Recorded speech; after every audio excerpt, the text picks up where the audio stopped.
Hi, welcome to tips number 6 through 10 of the 20 Essential Photoshop Elements tips. I'm Rick Peterson from EssentialPhotoshopElements.com. Let's jump right into tip number 6. Tip number 6 is press the escape key to get out of a jam. If you ever find yourself in the middle of starting something in Elements and then you realize that's not what you wanted to do, try using the escape key to stop the operation. Let's look at some of the applications for using this tip inside of Elements. Here we are in the full edit mode in Elements. You can stop a lot of the tools from performing their actions if you catch it early enough. For instance, let's say that the zoom tool is active and you begin dragging over an area to zoom in. So let's choose the zoom tool. And let's say I want to zoom in on these little guys' faces here, and you can see I get the bounding box showing me the part that's going to zoom in, and then I realize, oh, I don't want to zoom in yet. Well, before I let go of the mouse button, if I press the escape key, which I'll do now, escape, you can see that my bounding box goes away, the marching ants, and I can then let go of the mouse button and the zoom won't occur. You can also use the escape key to stop the completion of a selection. So let's choose the elliptical marquee tool, and if I start making a selection with that, it's the same as with the zoom tool. You get the bounding box of marching ants, and then I change my mind. I can just press the escape key, which I'll do right now, and the bounding box disappears and no selection is made. And it's the same thing with the lasso tools. And you can also use it with the quick selection tool. So if I start selecting stuff here and then decide that it's not what I want, just press the escape key and it goes away. One thing that's a little different with the quick selection tool is I actually let go. Let me start again. So if I press escape right now, it doesn't do anything, but if I let go of my mouse button and the selection is active, I can then press escape and it will take me out of that selection, or it will deselect what I've already selected. And with the type tool, I can even undo some typing I just did as long as I still have the type tool selected. So let's grab the selection or the type tool, and I'll click and start some typing.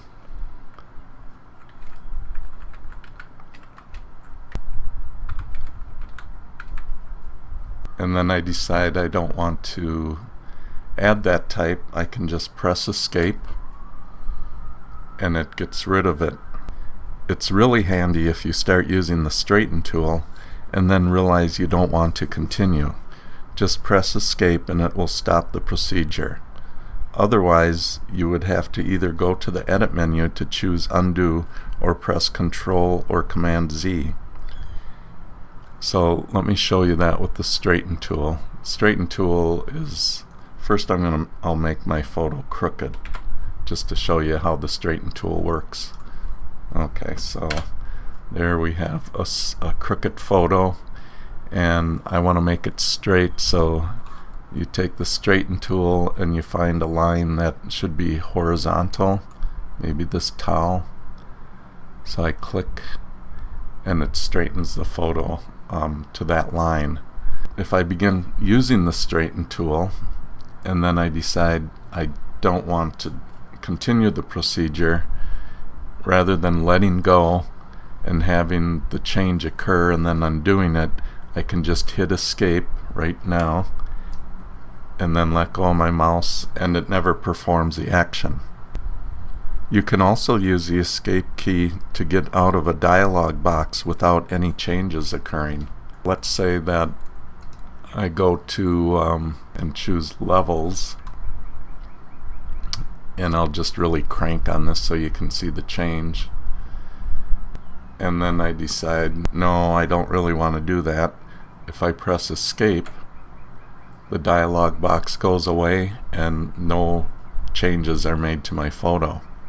The point is that it will work in a lot of different situations, so if you ever find yourself wishing you hadn't started going in a certain direction, try using the escape key.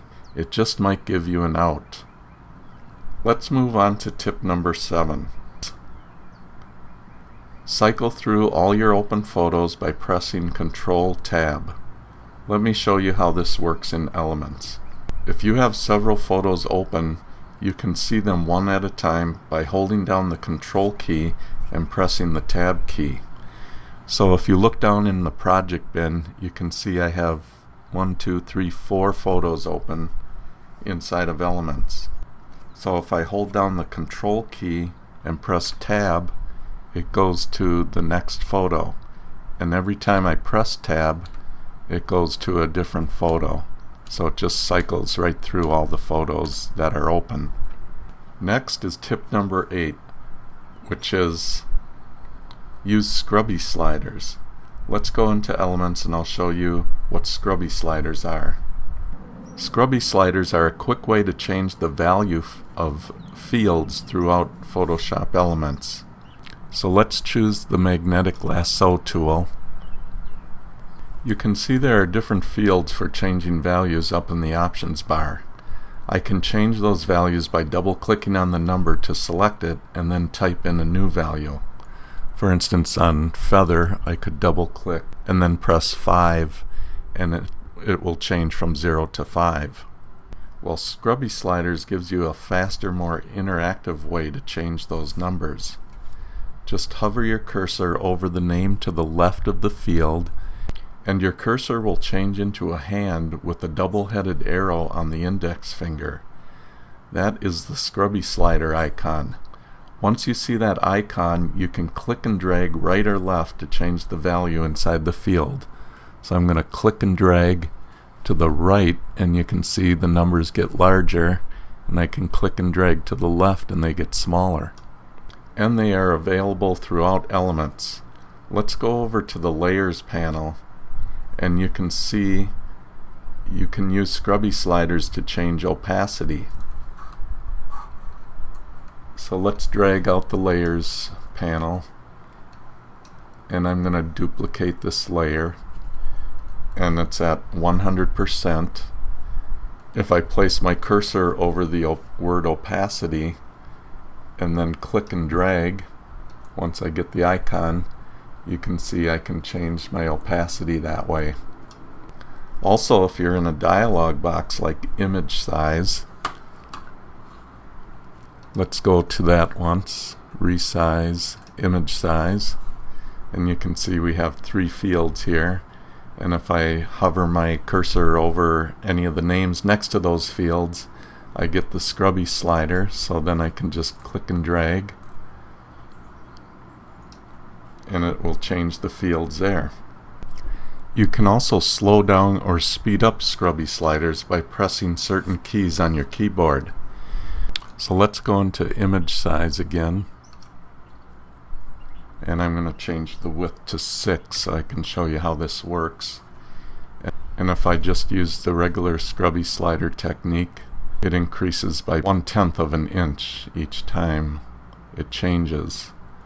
Now if I add the shift key and drag, you can see it goes 10 times the amount each time. And if I hold the option key on a Mac or the alt key on a PC and drag, it goes in hundredths of an inch. Shift will speed it up and option or alt key will slow it down.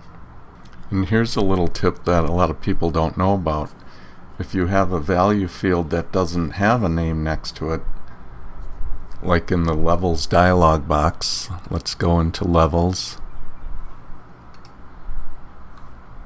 and you can see these fields don't have any names next to them that we can hover on to get the scrubby sliders. If you press the Control key in Windows or the Command key on a Mac, you get access to scrubby sliders. As you can see here, now I can just click and drag and it's a scrubby slider. Once you get used to scrubby sliders, you'll use them all the time automatically. Now let's go to tip number 9, which is apply the same filter again by pressing Ctrl F in Windows or Command F on a Mac. Sometimes you might want to apply the same filter effect to more than one photo, or maybe you want to apply the filter to the same photo to intensify the effect. I'll show you what I mean in Elements. Here we are in Photoshop Elements. If you go up to the filter menu, you'll see all the different filter effects that you can apply to a photo. This tip works for all of the filters except for the 6 listed under Adjustments. So it doesn't work for those 6. So let's go to Artistic and choose the bottom effect, which is called Watercolor. You can see a preview of the effect on your photo, and you get a dialog box where you can make adjustments. Here's the dialog box way over to the right. I'm going to click OK to apply the changes to my photo. Now, if I want to intensify the effect, I can apply the same filter with the same settings again by pressing Ctrl F in Windows or Command F on a Mac. So I'm going to press Command F, and you can see it intensifies the effect. Or if I want the same effect applied to a different photo, I just open that photo and press Ctrl or Command F, and that effect is applied to the new photo. Now the filter effect is applied with the same settings that were used in the dialog box the last time you applied that filter. So if you want the same filter but with different settings, then you cannot use this shortcut. You would need to go up to the filter menu and choose the effect from there to get the dialog box options. Now let's go to the last tip for this video. It's tip number 10, and it is reset instead of cancel a dialog box by pressing the Alt key in Windows or the Option key on a Mac. In Photoshop Elements, when you make certain changes, you're presented with a dialog box where you can adjust the settings. So let me just choose Enhance, Adjust Lighting, and we'll choose Shadow Highlights. Sometimes you start changing the numbers inside the dialog box and you just don't like the results and you want to start over from the beginning. So if I lighten this way up and maybe make some changes here, darken the highlights. Well, it kind of flattened out my photo, so I don't really like those results. I still want to apply shadow highlights to this photo, but I don't want to use those settings, and so I could click cancel and then reopen the shadow highlights dialog box again.